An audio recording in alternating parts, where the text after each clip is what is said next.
वही स्मरणीय बनता है। नहीं तो प्रयागराज में तो सैकड़ों एकड़ भूमि पे तमाम भूमाफियाओं ने कब्जा किया हुआ और देर सवेर तो खाली होना ही है। सीएम योगी आदित्यनाथ प्रयागराज महाकुंभ में 2 दिन के दौरे पर हैं। शुक्रवार को दूसरे दिन सीएम योगी सर्किट हाउस में आकाशवाणी का एफएम रेडियो चैनल कुंभवाणी का शुभारंभ किया। इसके बाद योगी ने कमला बहुगुणा की प्रतिमा का अनावरण किया। वहां पूर्व सीएम हेमवती नंदन बहुगुणा की पत्नी है। उनकी बेटी रीता बहुगुणा जोशी पूर्व सांसद और योगी सरकार में मंत्री रह चुकी हैं। थोड़ी देर में सीएम एसआरएन हॉस्पिटल जाएंगे, वहां मां की रसोई का उद्घाटन करेंगे। फिर महाकुंभ में यूपी स्टेट पवेलियन कला कुंभ प्रदर्शनी का इनॉग्रेशन करेंगे। पहले दिन यानी 9 जनवरी की रात को 13 अखाड़ों के साधु संतों के साथ रात्रि भोज किया। इसमें उन्होंने चने का साग और मूंग का हलवा खाया।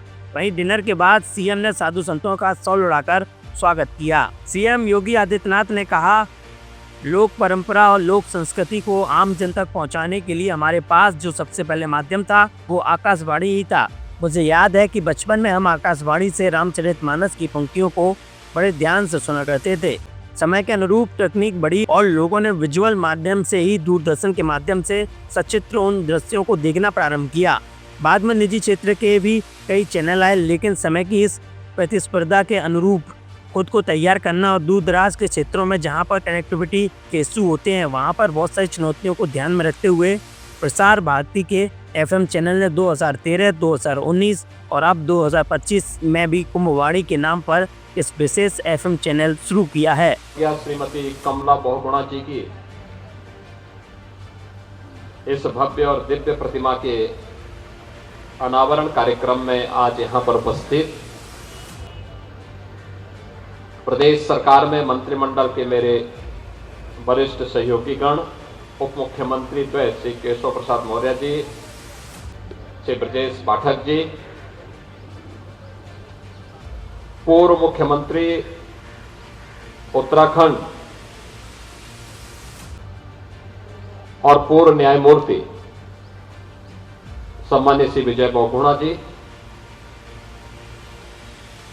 उत्तर प्रदेश सरकार में मंत्रिमंडल के मेरे सहयोगी और प्रभारी मंत्री प्रयागराज श्री स्वतंत्र देव सिंह जी, माननीय न्यायमूर्ति श्री गौतम चौधरी जी, महापौर प्रयागराज श्री उमेश चंद केसरवानी जी, पूर्व सांसद प्रोफेसर रीता बहुगुणा जोशी जी, श्री शेखर बहुगुणा जी, बहुगुणा परिवार से जुड़े हुए सभी वरिष्ठ सदस्यगण, मित्रगण, शुभचिंतकगण और प्रयागराज के मेरे सभी उपस्थित बहनों और भाइयों, मैं सबसे पहले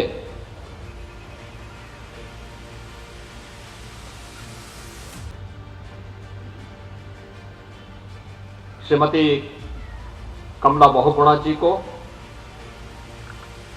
उनकी स्मृतियों के लिए नमन करते हुए मूर्ति अनावरण कार्यक्रम के अवसर पर प्रदेश सरकार की ओर से आप सभी श्रद्धावान नागरिकों की ओर से विनम्र श्रद्धांजलि अर्पित करता हूं। हम सब जानते हैं 1924 में इसी प्रयागराज की धरती पर श्रीमती कमला बहुगुणा जी का जन्म हुआ। यही वह पली बढ़ी। बचपन में ही देश की आजादी की लड़ाई में कूद पड़ी। इस दौरान बालपन में ही जब देश की आजादी की इस लड़ाई के अभियान के साथ वंदे मातरम गाते हुए ब्रिटिश हुकूमत के खिलाफ नारेबाजी कर रही थी, तो मात्र 8 वर्ष की उम्र में ही उनकी पिटाई हुई थी। यानी उस समय की पुलिस और ब्रिटिश पुलिस उस समय उनकी पिटाई की। घर आकर के उन्होंने अपनी मां से शिकायत की, तो कहते हैं मां ने कहा कि नहीं, देश की आजादी के लिए इस प्रकार की मार को सहने का आदी बनना पड़ेगा। और इससे वह और मजबूत हुई और देखते ही देखते देश की आजादी की इस लड़ाई में भारत छोड़ो आंदोलन के उस अभियान में उन्होंने बढ़ चढ़ करके भाग लिया। यानी एक स्वतंत्रता संग्राम सेनानी के रूप में, एक समाज सेवी के रूप में और एक संवेदनशील जनप्रतिनिधि के रूप में व्यक्तित्व के ये 3 महान गुण स्वर्गीय कमला बहुगुणा जी के अंदर हम सबको देखने को मिलता है। मैं जब 2019 में प्रयागराज कुंभ के दौरान यहां पर आया था, तब मुझे एक शिविर में जाने का अवसर प्राप्त हुआ था और वह यात्रियों की सुविधा के लिए था, श्रद्धालुओं की सुविधा के लिए था। मुझे उस समय बताया गया कि यह जो शिविर है, इस शिविर की शुरुआत 1954 से श्रीमती कमला बहुगुणा जी ने किया था। और याद करिए 54, आज से 70 वर्ष पहले देश और दुनिया से आने वाले श्रद्धालु जनों की सुविधा के लिए हमें कुछ करना है, यह एक कल्पना हो सकती थी। अक्सर होता है, राजनेता वही करता है जहां उसको वोट बैंक की लालच होती है, लेकिन नहीं, मेरी सिटी का गौरव बढ़े, मेरे शहर के बारे में, मेरे इस महा पर्व के आयोजन के बारे में देश और दुनिया उंगली न उठाने पाए। इसलिए मेरा यह दायित्व बनता है कि आने वाले श्रद्धालु को जितना भी हम सहयोग अपने स्तर पर कर सकते हैं वह सहयोग करेंगे। और वह 1954 से वह शिविर आगे बढ़ रहा है और आज भी उस शिविर का आयोजन प्रयागराज में प्रोफेसर रीता बहुगुणा जोशी जी के द्वारा अपनी मां की उस परंपरा को अनवरत रूप से आगे बढ़ाने का काम किया जा रहा है। ये हमारा सौभाग्य है कि पूर्व मुख्यमंत्री स्वर्गीय हेमवती नंदन बहुगुणा जी का जन्म उत्तराखंड के उसी जनपद में हुआ जिस जनपद में मेरा भी जन्म हुआ। और याद करिए, जब अपने बचपन की पढ़ाई के बाद वे अपने आगे की शिक्षा के लिए प्रयागराज आए, इतना दुर्गम क्षेत्र में उनका जन्म हुआ, वहां से कोटद्वार की दूरी तय करने में उस समय उनको 2 से 3 दिन पैदल चल करके, बचपन में एक बालक वहां से चल करके और फिर वहां आता है, वहां से फिर उन्होंने प्रयागराज की दूरी तय की।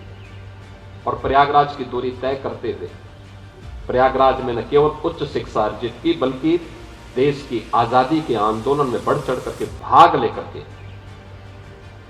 न केवल आजादी, देश को आजाद कराने के उस जज्बे के साथ 1942 में जेल की यातना को झेलते हुए भी वे इस आंदोलन का हिस्सा बने थे, बल्कि उसके उपरांत स्वतंत्र भारत में भारत की व्यवस्था का संचालन कैसे होना चाहिए, यह भी उनकी दृढ़ता में, लोकतंत्र की रक्षा के लिए हमें क्या कुछ करना है, कौन नहीं जानता है इस बारे में।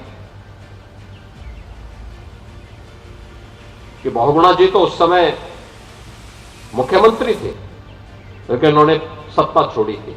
श्रीमती कमला बहुगुणा जी जेल गई थी और फिर 1977 में सांसद बनी। यानी जहां पे देश का प्रश्न होगा, लोकतंत्र का प्रश्न होगा, उस समय हम लोग किसी भी मुद्दे पर आगे आकर के देश के बारे में सोचेंगे, यह जज्बा उस परिवार में रहा है। आज जब उनकी प्रतिमा का यहां पर, ये मेरा सौभाग्य है कि पूर्व मुख्यमंत्री स्वर्गीय हेमवती नंदन बहुगुणा जी की भव्य प्रतिमा का अनावरण उनकी शताब्दी वर्ष में लखनऊ की योजना भवन में करने का अवसर भी मुझे ही प्राप्त हुआ। और आज जब श्रीमती कमला बहुगुणा जी की इस भव्य प्रतिमा के अनावरण का प्रश्न आया तो शताब्दी महोत्सव में भी यह अवसर मुझे ही प्राप्त हुआ।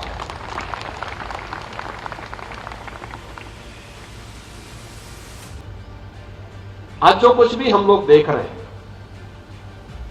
विकास का जो खाका है,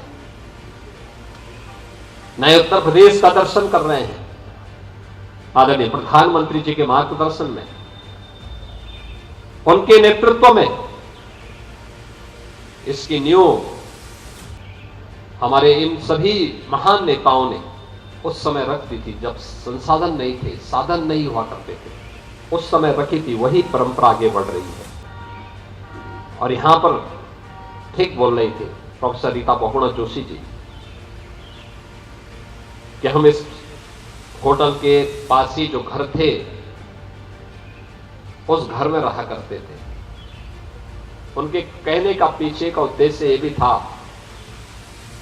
कि वे भी चाहते तो उन मकानों को खरीद सकते थे।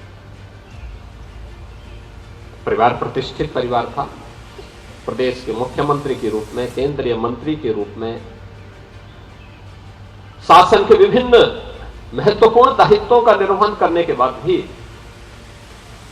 कभी भी स्वयं के लिए अर्जित करने का भाव नहीं रहा, देने का भाव रहा। देश के लिए, समाज के लिए एक जज्बा रहा। और याद रखना, वही स्मरणीय बनता है, वही स्मरणीय बनता है। नहीं तो प्रयागराज में तो सैकड़ों एकड़ भूमि पे तमाम भूमाफियाओं ने कब्जा किया हुआ, और देर सवेर तो खाली होना ही है।